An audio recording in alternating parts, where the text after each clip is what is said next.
Hello again, guys. This is the Fling at Double Horseshoe Farm. I appreciate you guys checking this video out. If you haven't seen it, this is round 1, back 9. If you haven't seen the front 9, get back over and check that out. But guys, the little slice of heaven, as I call it, this is Double Horseshoe Farm. It is a 2-day event. We're out here on a beautiful 65-degree day, but the wind is starting to pick up, and it's causing players some scoring woes. So it's just me in the booth for you guys here, but we will have a special guest for round 2, so stay tuned for that. But before we do that, we have 9 more holes to get through. So starting with hole 10, this is a new corner of the property that we're diving through. Now a wooded area. This is back by a pond, but we're playing along the crest of a hill, a 279-foot par 3. We're playing into a gentle headwind here that is kind of sheltered from the trees, but yeah, players are just looking to throw something low, mid-range. It's kind of overstable, low and glidey. Kind of just how Gary has tossed it. It's a little shy, but he's on the green with a good putt. London just going against everything that I say and throwing the forehand. I would say he is really good with the forehand. He should break it out a little bit more often. This one doesn't quite hang over, and he pushes down into the rough on the right.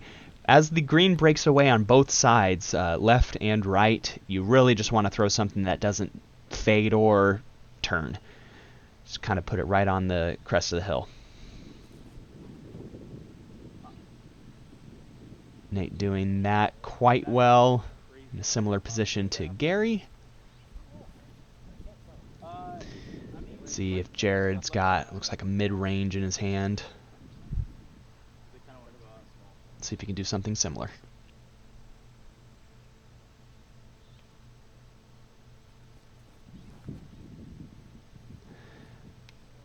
Looks to be pretty overstable. He puts it a little left of where he wanted to go.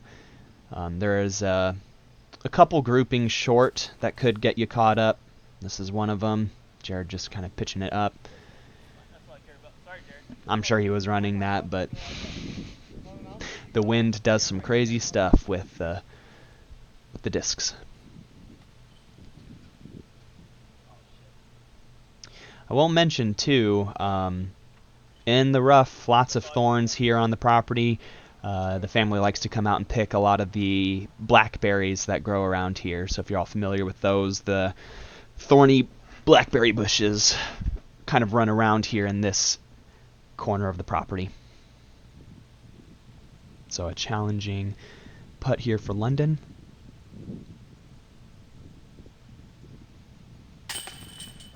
And he gets it. Well done. That was for his par look. I think he got caught up earlier. I thought you were putting back. Yeah, and a good birdie tap out from Nate. Well, maybe not a tap out. It was a good putt. And the same for Gary. Good putts from those guys. First of our sponsors to shout out, Legacy Discs has been awesome. As I mentioned in the front 9, they hooked us up with players packs for the for last year and also this year. Doing awesome stuff. Go check them out online. A lot of great discs. Moving on to hole 11. This is a 251-foot par 3, a 230-foot water carry or so, 220, 230. We do have a drop zone for players who do not make it over the water. That's about 60 feet and quite tough, so you just want to kind of throw this safe. You can keep it close, would be the preference. But yeah, just straight at it right there. The wind blowing a little bit of the algae off the top of the pond towards us. Gary ended up being a little deep, I believe.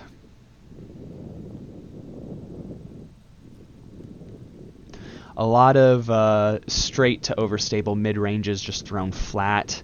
If you just aim for the hillside. Oh! Looks to be a short there. the players do have some discretion. There's not a firm line painted, which is also a shortcoming on my end, so I'll be fixing that for future years, but players will agree if it's playable or not, and if it's not, it goes to drop zone. But surrounded by water is OB. And the forehand here from London with the zone. Ends up a little deep and right. Same disc from Jared. Has some overstability, so he's looking to do a slight anti-flex here. But really, the wind is just going to hold it straight. Oh, and he does it. Beautiful shot there. So as you see here, this is a toughie. So this bush right here is right in front of the players. They're kind of having to play it and then try to avoid that small tree there on the green. It's makeable. I've made it once, probably out of 20 attempts, but it's a challenging one for sure.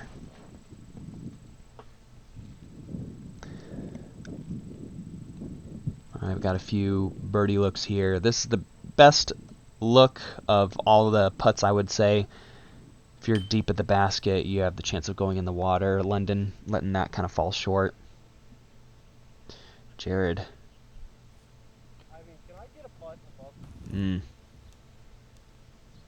Could have been wind, could have been some nervousness around the water. But these players not really putting it in the chains. Interesting. The green here is a little protected from the wind, so I would expect players to be a little bit more confident around there. So, big shout out to Underdog. I've got more coming for you guys here as the round progresses, but they are awesome. Go check them out. They are in Springfield and Peoria. More details to come. We'll move on to hole 12. Also another favorite from last year. This is a 185-foot par 3. Everybody should have this shot in their bag. The hole is about 10 to 15 feet below, so it plays like 150 feet. Throw whatever you got. It's really just an approach shot. Put it close, get a bird, move along. Not a filler hole. I think this is one of the most picturesque holes out here. As Ethan lines up catch cam. We missed Gary's drive, but he is short and left.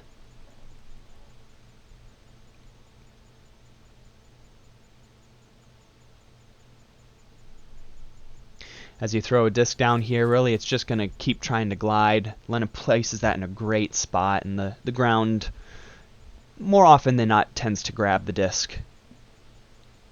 So really it's just kind of throw it into the ground short of the basket, and you'll have a 10 to 20 footer. Good shot there from Jared.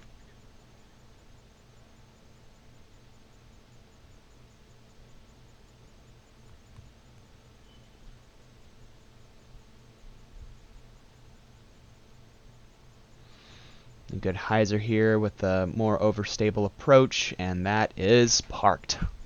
Well done. As you see, the orange shirts are shirts from last year's event. Got to shout out the I'll say the Masters card. Oh, good putt to start us off here on the green. There's a bird and just some tap-ins.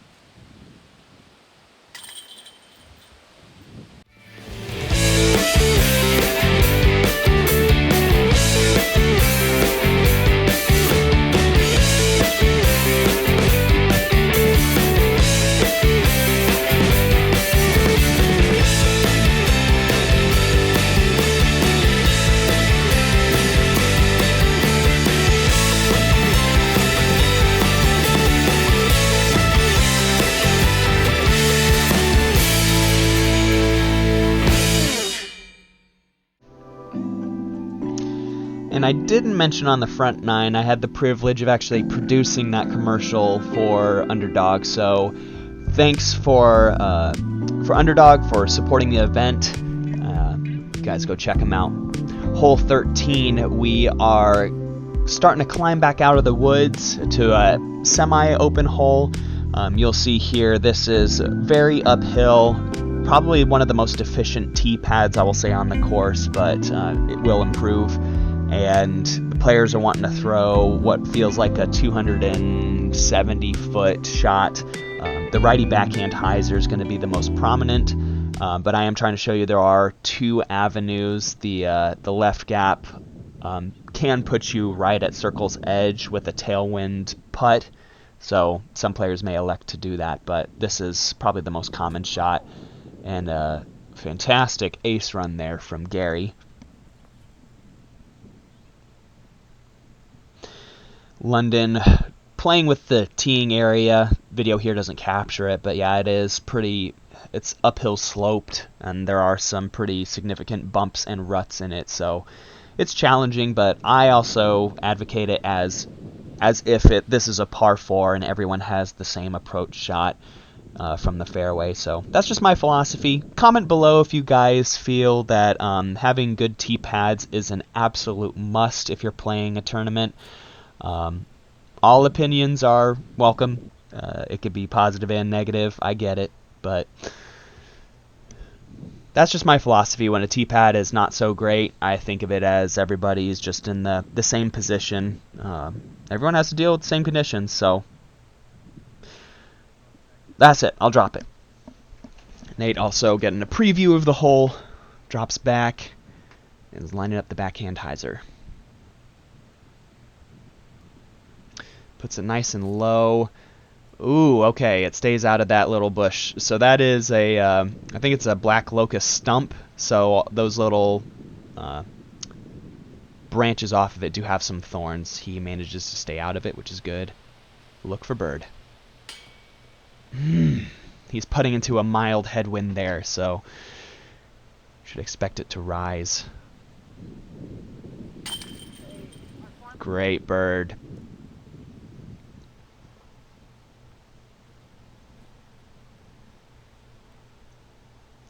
All these players keeping it pretty close on this hole. Pretty happy about that after getting some comments about the tee pad, which I respect. Good putt there from London. Gary cleaning it up. Huge shout out to Simply Signs and Screen Printing. They helped, actually in yesteryear, they produced the course banner for us. They did it again this year, and also they hooked me up with a great discount on the tee signs, as you see right here, for hole 14. So big thanks to them. Check them out for all of your signage and screen printing needs. But hole 14, bringing back one of the original holes that Ethan Smith designed. Once again, he's running the camera. He's also kind of the one that brainstormed this hole. I moved the basket a little bit, but you're playing off of a hill, down a deep ditch, and then just kind of throwing it here into the hillside. I marked this one up with some OB to increase the challenge. A small jut out there just short of the basket. You really want to keep this disc moving straight or to the right, and Gary crunches a putter about 30 to 40 feet long. London kind of playing the safe forehand hyzer. Really just want to avoid the OB at all costs. Looks like it came out a little bit early too, and that headwind that's coming across the pasture lifts it and pushes it further to the right. So let's see what Jared has with the backhand. Getting to turn nicely, just short. That's going to be a great position.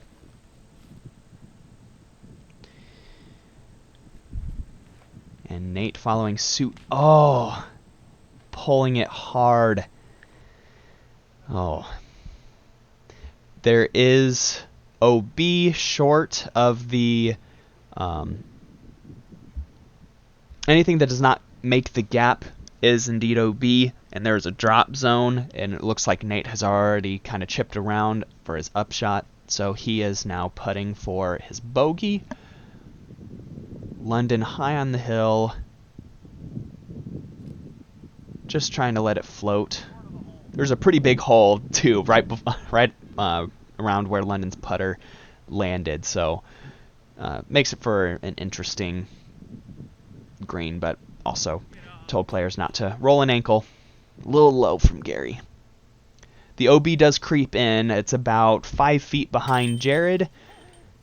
Oh, no.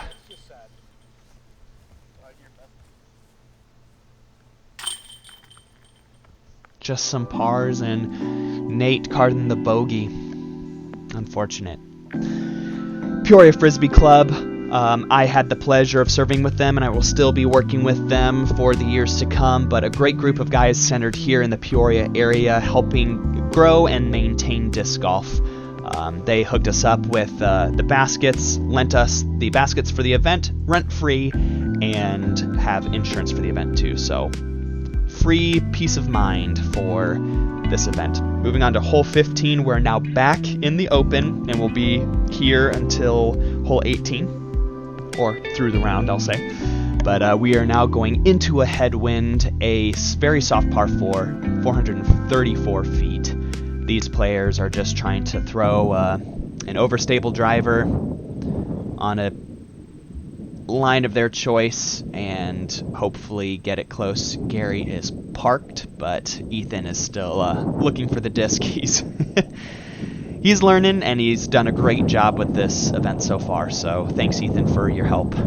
If you're watching, let me know. London lining up a backhand as well. You can hear what is a tailwind from the camera's perspective is a ripping headwind from the players, and London kind of putting it up into the sky. So it's going to fade out short and left.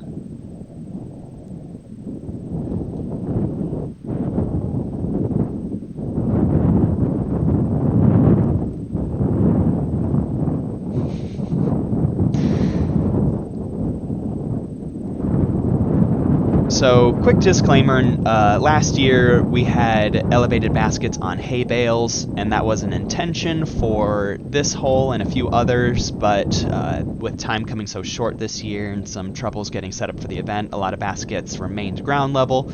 So what could have been seen, the basket could have been seen last year, but it is now not even really visible from the tee, so these players are just kind of guessing where it's at, picking a spot in the sky and throwing at it. Nate putting it right at it. Disc kind of fading out a little short, but all these players will have perfectly open up shots to the basket. The only obstacle here is controlling their line and making sure that the wind doesn't take their disc away.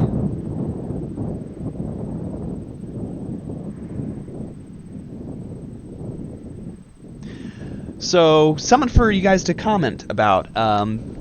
If you guys had the choice between drizzle, a rain drizzle, or high winds for your tournament round, which would you choose and why? For me, I probably would take the drizzle. And it's not something that I get a lot of practice in, but you at least understand and know exactly how the disc will react coming out of your hand, as long as it comes out of your hand well. With the wind, there's a lot that's left up to chance, and I feel it kind of takes a little bit of the skill out of it, but it just demands a different skill set, I will say. So go ahead and comment below your thoughts as these players begin cleaning up the green.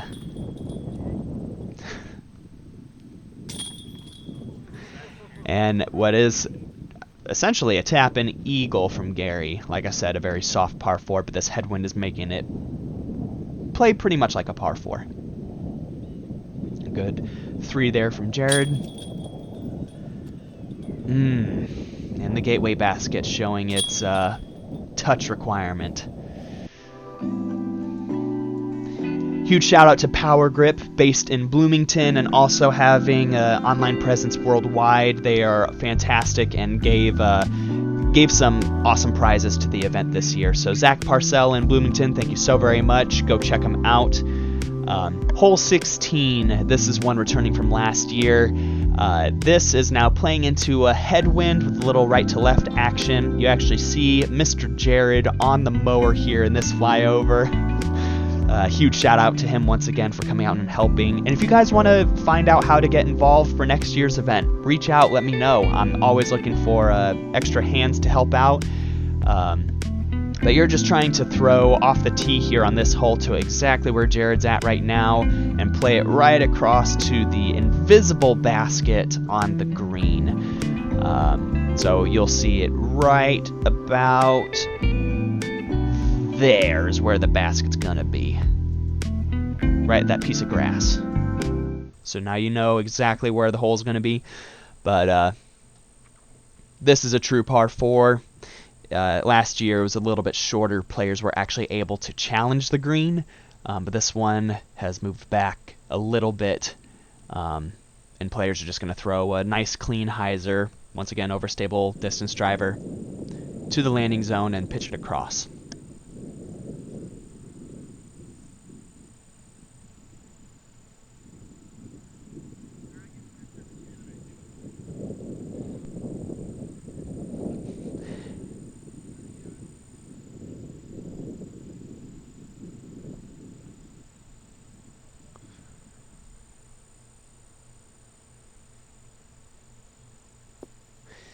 Ethan standing a little deep at the landing zone. He's backed up to those bushes that are lining the creek that you play over.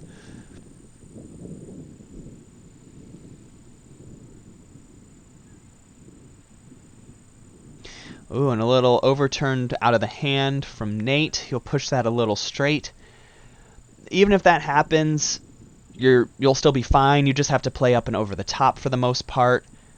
So these trees lining the creek are no more than 15, 20 feet tall, so you'll have a chance to just kind of put something up and over, as you see here from Nate's position. It blocks the basket, but it's right behind the two big bushes standing there, just to the left of center of screen.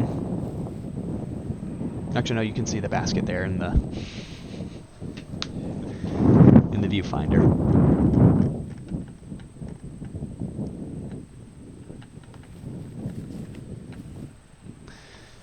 Nate flipping it up nicely.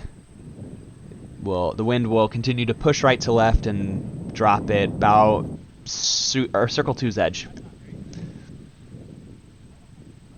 A simple forehand here from London.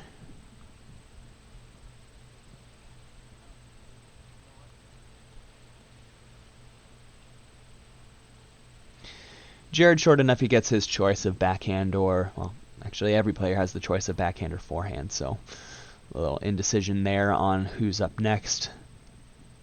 But London will be tossing up and over the top.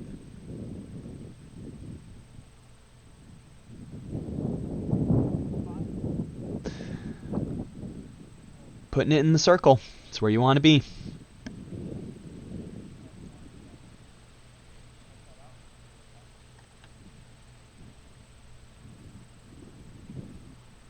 And Jared playing that one really well. It's a good bird for him.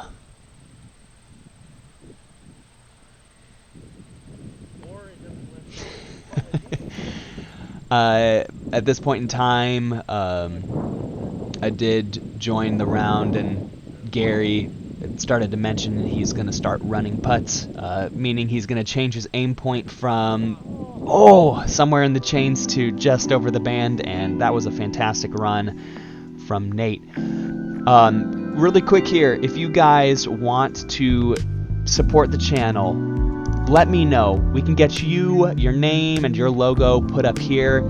Forward this on to another business that's looking to just get some advertisement out there, and anybody is welcome here in the PLD disc golf scene. So thank you guys for your support.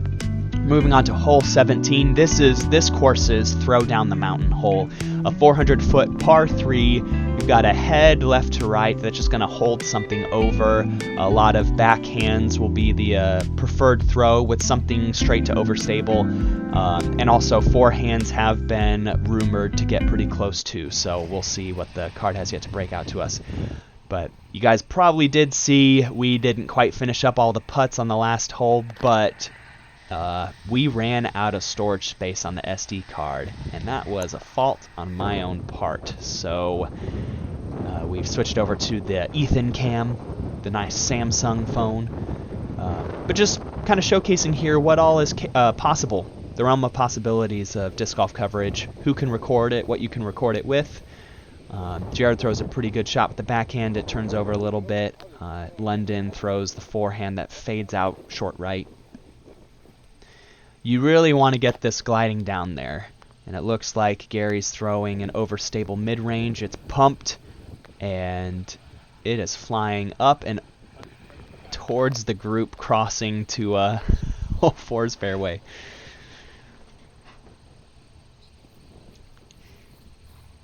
Yeah, it's harvest season, guys. The tractors and combine are out and moving.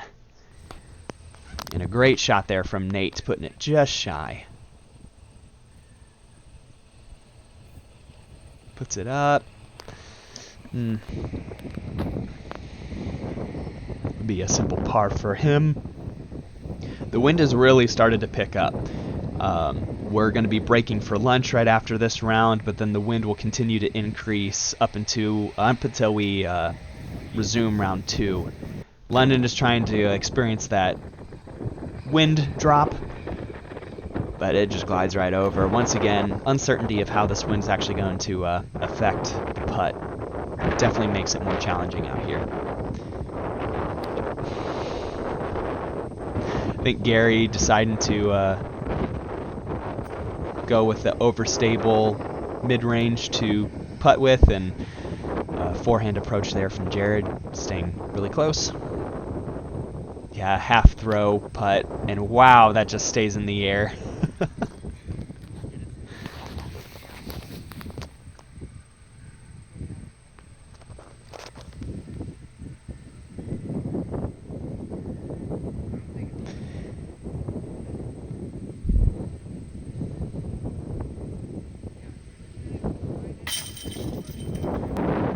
That's a good putt. So just a bunch of what should be tap out pars are a little iffy with this wind ripping. Definitely makes this green a little tough. And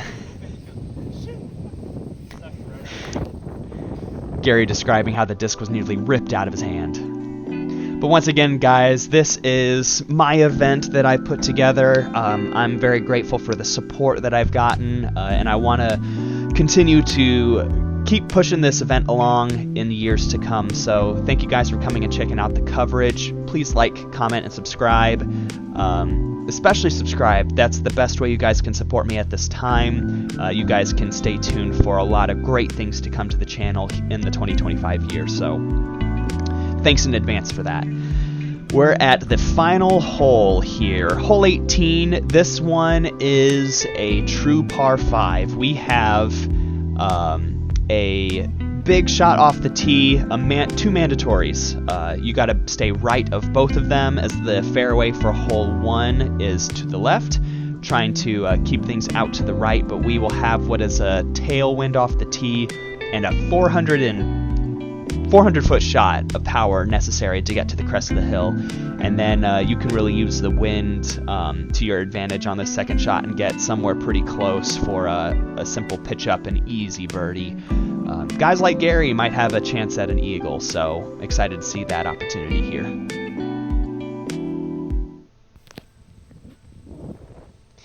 Starting us off, the guy with some power here, really throwing something more understable, like flat. Like getting a hyzer flip up, there's not much chance because the wind is ripping in the tail, and you're throwing it uphill about 20 feet too, so this is pretty tough. London getting the line right. Jared a little on the inside, but I think he gets around. Gary flipping up what is probably an octane.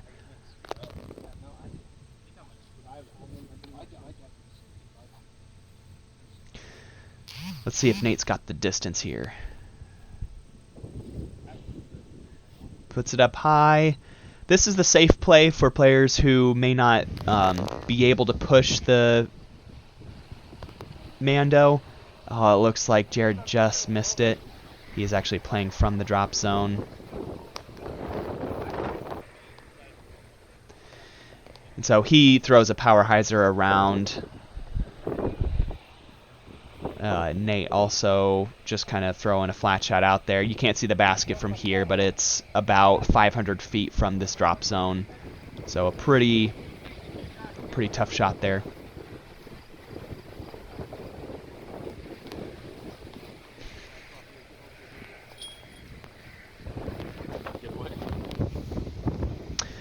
I stand corrected. I apologize.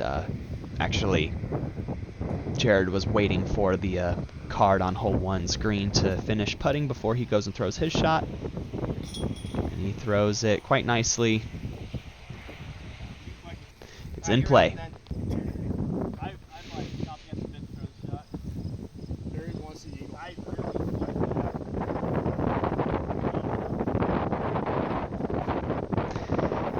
Gary's looking to push the green for sure, throwing a overstate or a straight distance driver out there. He goes about 45 feet deep, if I'm not mistaken.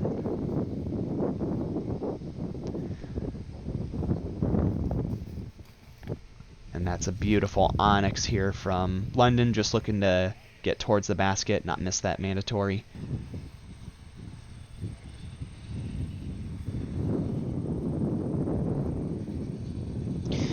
And Nate, everyone's made it past the second mandatory. Nate's just throwing a hyzer out to the green. You really want to hang it closer towards the red barn there to let it fade out. Can't see the basket, but it's a little ways right, so got a feeling that Nate was a little bit higher than he wanted.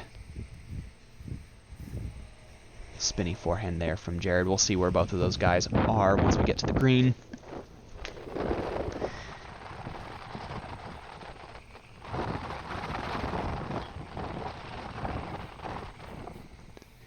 And this wind is not letting up, and it will continue to rip through the rest of the day. So be ready for a windy second round.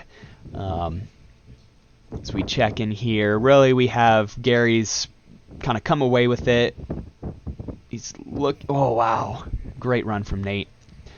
We kind of have like a 3-horse race between Jared, London, and Nate, vying for the second and third place spots.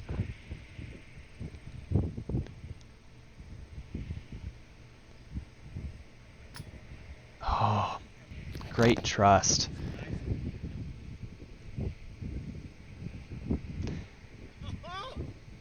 Oh no, Gary. Wondering why he put the disc that high.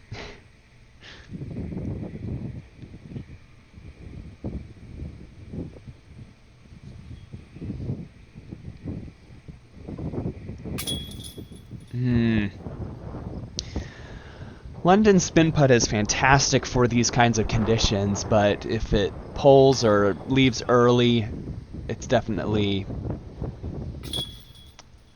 it adds to the toughness. So, a double from Jared, missing the mandatory and having some woes on the green. Everybody kind of struggling with the putt, but round 2, they need to button that up. They're looking to score and stay on top. So London looking to clean up his par as well.